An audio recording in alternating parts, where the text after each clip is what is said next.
After learning the basic data structures and syntax of Python, you might be moving on to using Python libraries.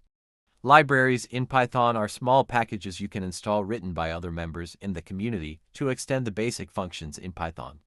Two common ones you will see when managing data or performing math in Python are NumPy and Pandas. To use these two packages in your Python environment, we use the import function. When importing, we can also alias these packages to make them easier to type when calling their functions. NumPy brings in the NumPy array, a much more efficient way of creating arrays than lists of lists in base Python.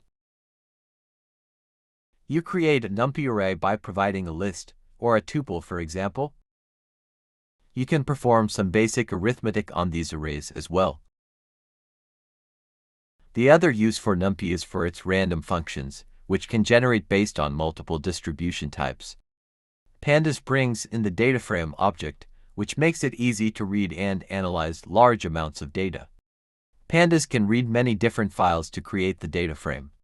Once you've created the data frame, you can filter, manipulate, and sort the data as necessary. There are many more things these two packages can do, and there are thousands of packages out there for you to explore in Python, so read their documentation and try it out.